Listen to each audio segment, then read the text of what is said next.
Welcome back, guys! I'm here with another episode of Bible Q&A. Today we're discussing, why are the last days so depressing? To understand this question, I need to go through a few things.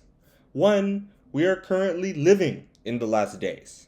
We know this because all of the events attributed to the last days in Matthew chapter 24 are happening now, and all of the people that would live in the last days described in 2 Timothy chapter 3 verses 1 to 5, they are living now.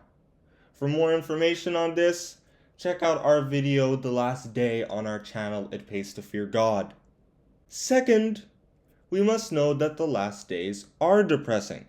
Let's go back to Matthew 24. This chapter tells us that there will be wars, rumors of wars, diseases, natural disasters, and a decline in popularity for spirituality. This is a really depressing world for Christians, isn't it? Let's discuss why all these things are happening. If we look at Psalms chapter 110 verse 2, we see that Jesus would come in the midst of his enemies. Jesus has come to earth for many reasons, but the biggest one is to bring about the kingdom of his Father. As it was said in Daniel, "And in the days of these kings shall the God of heaven set up a kingdom, which shall never be destroyed. And the kingdom shall not be left to other people, but it shall break in pieces and consume all these kingdoms, and it shall stand forever." Daniel chapter 2 verse 44. We can also look at Isaiah chapter 9 verses 6 to 7 and Daniel chapter 7 verses 13 to 14. For more information on this subject, you can look at our video, The Kingship of Jesus Christ, on our channel It Pays to Fear God. Satan, however, already has a kingdom in this world. As it was said by St. Paul, "But if our gospel be hid, it is hid to them that are lost, in whom the God of this world hath blinded the minds of them which believe not, lest the light of the glorious gospel of Christ, who is the image of God, should shine unto them." 2 Corinthians chapter 4 verses 3 to 4. We can also look at 1 John chapter 5 verse 19 and John chapter 14 verse 30. Satan is controlling the world right now. And for God's kingdom to be set up, he's going to have to leave and his kingdom will have to be destroyed. And he's not going to like that. He would try to just get rid of God's kingdom so his kingdom can rule unopposed, but that won't work because he's been defeated and most of his power has been taken away. As it was said in Revelation, "And there was war in heaven. Michael and his angels fought against the dragon, and the dragon fought and his angels, and prevailed not, neither was there a place found any more in heaven. And the great dragon was cast out, that old serpent, called the devil and Satan, which deceiveth the whole world. He was cast out into the earth, and his angels were cast out with him." Revelation chapter 12 verses 7 to 9. We can also look at Revelation chapter 11 verse 15 and 1 Corinthians chapter 15 verses 24 to 28. What can he do now? He can just make trouble for Jesus. That's all he can do until he is eventually destroyed. What happens is he causes people to not like the fact that Jesus has come. He causes them to not like Jesus' kingdom. They became angry with his kingdom, according to Revelation chapter 11 verses 17 to 18.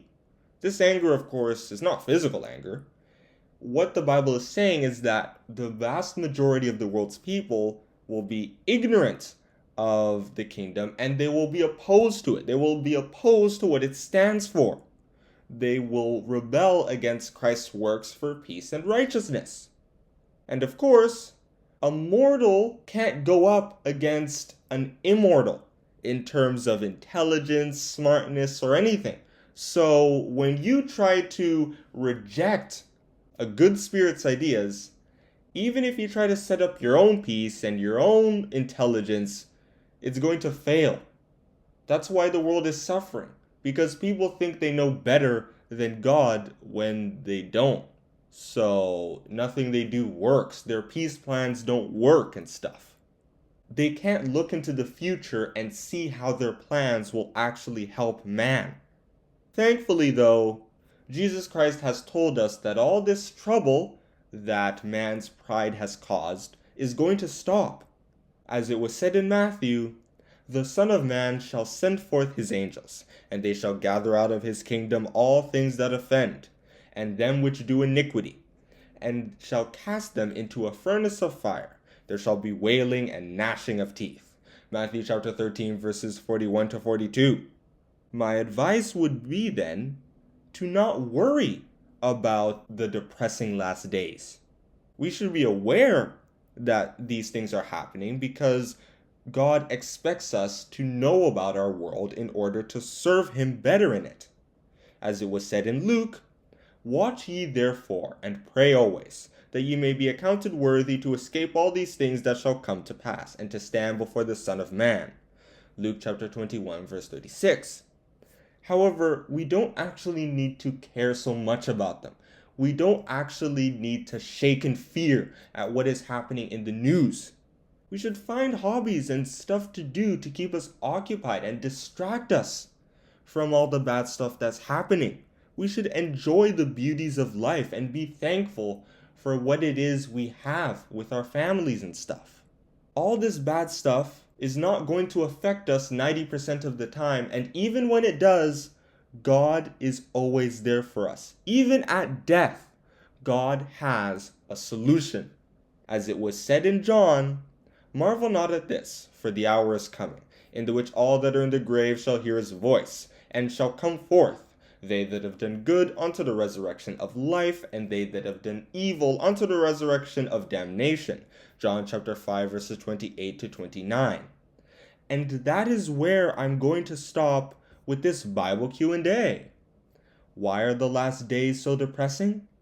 It's because Satan has influenced mankind to believe that they have the solutions to their problems, when in reality it is God who has those solutions. Thank you for listening.